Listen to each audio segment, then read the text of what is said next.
Welcome to the Get Real Podcast, your high-octane boost of full-on reality therapy for personal, business, and investing success with your host, Ron Phillips, because somebody's got to tell it like it is. Hey, everybody. Welcome back to the Get Real Podcast. Ron Phillips here. I'm a little bit, sad, upset. We're going to talk about wholesaling today. I want to start out by saying that I started in this business in wholesaling, and wholesaling itself is not a bad thing. It gets a bad rap, but it's not a bad thing. I'm sure some of you out there who are listening, you wholesale properties. And while I'm going to discuss wholesaling today in maybe more of a negative light, I don't want this to come across as a podcast about how horrible wholesaling is, because it's not. I point out things on this show that are not right in the industry, and I do it for a reason. Hopefully to educate you about how things should be and how they shouldn't be, and also just to have your radar up so that we can help police our industry a little bit. Because things that happen like what we're going to talk about today are just, they're wrong on so many levels, it's not even funny. So I see a post over the weekend, and this post is so egregious. Let me just get into it. So this is a reel. Okay, I'm going to describe this reel to you. Overlaid on top of the picture or a video of a very elderly man signing a contract is the words, and this is a quote: "Seller got $32,000 after living there for 50 years. We wholesale and made $102,000, end quote. Now, I don't have any problem with people making money. I think I've been very clear about that on this show. I don't have any problem with people making money. I don't have any problem with people wholesaling properties. I don't have any problem with six-figure wholesale fees. I do have a problem with a six-figure fee on a $32,000 purchase. That is a risk-reward ratio that is so completely out of whack. It could only happen when the seller of the property is woefully ignorant of the value of their home, and or is so old they don't know what they're doing. In either case, to do this by itself is egregious. To then post about it on Instagram is not only egregious, but it's clueless as to just how big of a reprobate you are. I mean, this is douchery to a level rarely witnessed by a person purposefully outing themselves as said douche. It is remarkable. But it doesn't end there. You know, under the video, if you click more, there's more. There's more. Quote: "Real estate is a dirty game. ... No, it's not. No, it's not. You are playing a dirty game in real estate, but real estate is not a dirty game." Quote: "Real estate is a dirty game. ... But it can also be a profitable one." That's true. And it can be very profitable without you being a douche. Very profitable without you completely taking advantage of an elderly man. It's definitely profitable. Seller originally only wanted $22,000. So this magnanimous douche, we stepped up and paid $32,000, giving him an extra $10,000 over what he asked. The same now, That'd be okay if they wholesaled it because it was a royal piece of crap house and they had to do a ton of work to it, and or they were going to sell it to somebody who had to do a ton of work to it, and they made, 10, 20, 25, even 30,000. I probably wouldn't have felt near as bad about this deal. If there were some risk in it for this person to have made what they made here. But he goes on. The same day, we wholesaled the property and made $102,000 profit. The same day on his original post on Instagram. If you actually click on this, there are, let me check today because see all comments. Oh, he's turned off comments because he was getting roasted. There were so many comments on this. Not one was positive. I'm actually surprised he still has this video up. It is so bad. If this doesn't end up in this state coming after him, I would be shocked. But I actually saw this because one of my friends actually posted this, and there's 34 comments on my friend's post who just shared this thing and said, "Hey, this is not right." Basically, he said, "This is not right. What do you guys think?" The sad thing is, well, most people on here said this was pathetic, horrible, wrong. But the sad thing is there's a handful of people on here trying to give this guy some grace for having taken advantage of this old man. And I'm not even sure I care if it was an old man or a young couple. Unless there is some reason why this property is clearly not worth very much money, they should have given this guy more money for this property. Now, what these people are saying is basically, let me read one. I don't have any problem with the wholesale fee. And there are lots of reasons a seller might sell for a deep discount and a wholesaler might make a big fee for finding the right buyer. But I don't like the posting of it or celebrating it or the way it was framed. That seems predatory. Okay, it is. That's because it is predatory. That's why it seems that way, because it is. And the whole first part of this comment is a get out of jail free card for a person who just does not deserve it. I don't have any problem with the wholesale fee either. Typically, six-figure wholesale fees are associated with very expensive properties, north of $500,000, where there's actually some kind of risk reward that would suggest a property could have a wholesale fee that high.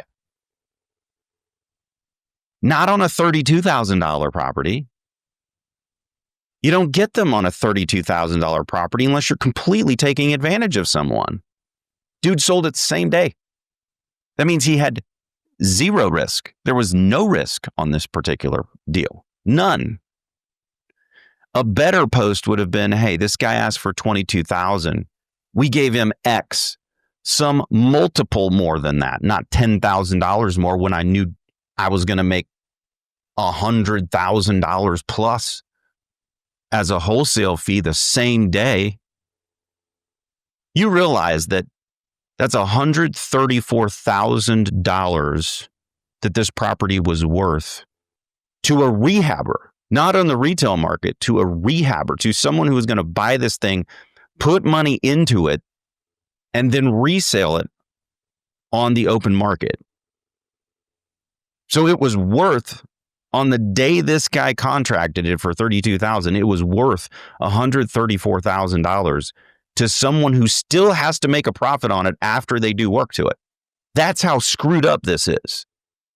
Here's another one. I find it amusing that people in this thread have made way more than that on a deal and are virtue signaling. We're not virtue signaling. We're pissed. We're pissed. I'm all for treating sellers the right way and making sure it's a win-win solution. It's a core value of mine, and I teach my community the same. But lots of us have made six-figure profits on single-family houses before. Let's not act like we're holier than thou. Well, if you're consistently making those, or if you've ever made them on a $32,000 house from an old man who clearly doesn't know what his house is worth, then you are also a douche. This is why wholesaling is being regulated in states. This is why there are people out there who hate us, because people in our industry do things like this. It is absolutely unreal that someone would do this. So just so that we're clear, I don't know this guy. I don't know everything about this deal. There's a couple of other people in here who are talking about, well, hey, look, we don't really know everything about this deal. We can't really comment because we don't know enough. Well, we know enough to know a few things. Number one, we absolutely have enough information to know that this was wrong. Number two, we know based on the price of this house and what it wholesaled for, $134,000, that this guy completely took advantage of this guy. I mean, just completely. There's no other way to even say it. Number three, we know that the risk-reward ratio here is completely one-sided. We know that the knowledge gap was completely one-sided. And he absolutely took advantage of this guy. And there were some people in here like, hey, look, we don't ever know what we're going to get on a property before, when we put it under contract. Bull. You might not know exactly. You might not have known it was going to be $102,000. But I guarantee you he knew what that house was worth when he left. Every single wholesaler who isn't on their first deal, and probably most of them who have been through a course, even on their first deal, know, hey, I got to look this thing up. I got to know what this thing is worth.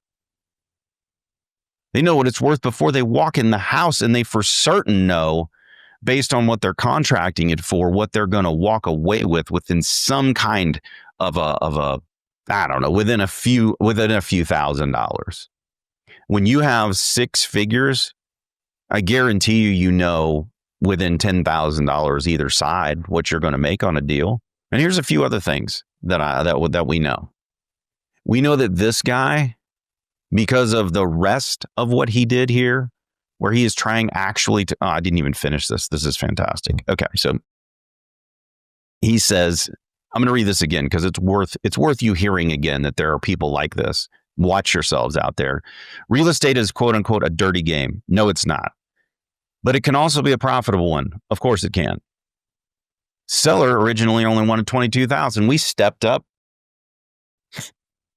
and paid $32,000, giving him an extra $10,000 over what he asked. The same day we wholesaled the property and made $102,000 profit. Now, here's the part I haven't told you yet. If you want to learn how to play this game the right way, we offer coaching to show you how it's done. Well, the last thing I'll tell you is that the coach you choose is pretty important. Because if you choose a coach to learn how to do anything in life, and this is the person that you're learning from, I feel sad for you, and I feel bad for anybody with whom you interact. This person is actively teaching people how to, quote unquote, play this game the right way. And all of them are going out there and doing deals like this because that's the way they learned. Man, that's sad. What a horrible person. So people, look.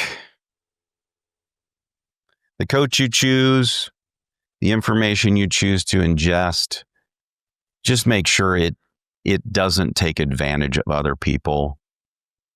Real estate investors should be helping people solve problems. That's what they should be doing. They shouldn't be taking advantage of people. They shouldn't be using what they know against people. You should be using what they know to help people. And while they're doing that, I promise you, there were several people who commented on this post that I know who make a lot of money in real estate, and they don't do business this way. And I'm here to tell you, but I've been doing this now for a quarter of a century. You do not have to take advantage of people to make a lot of money in real estate. You don't have to do that. This guy is taking a shortcut, and the unfortunate thing is he's teaching a whole bunch of other people to do it the same way. And this is why that the government, well, remember, it was, I don't know how many episodes ago it was, but it was quite a few episodes ago. I did a show on this wave, this angry wave that is coming against landlords, real estate investors in general. It's because of things like this that angry wave is coming. And I gotta say, because of people like this, we deserve it. If we allow people like this to continue to do what they're doing, we deserve it. So let's police ourselves. I know there were several posts in here about, I hope that the state attorney general gets involved. My guess is, I know a couple of the people who are saying that, my guess is that that's probably going to happen to this guy. And it should. This is horrible. And I also hope that the family of this man figures this out and unwinds this contract, because this is just crap what happened to this man. I'm going to leave it there, folks, but let's use this as an opportunity to stay vigilant and police ourselves as real estate investors. Take the high road always. Help other people. We don't, it's not a dirty game. We do not have to do business this way. It's not how it's done. It's not how it's done. And on that happy note, till next week, everybody get out there and make something happen. This has been the Get Real Podcast. To subscribe and for more information, including a list of all episodes, go to getrealestatesuccess.com.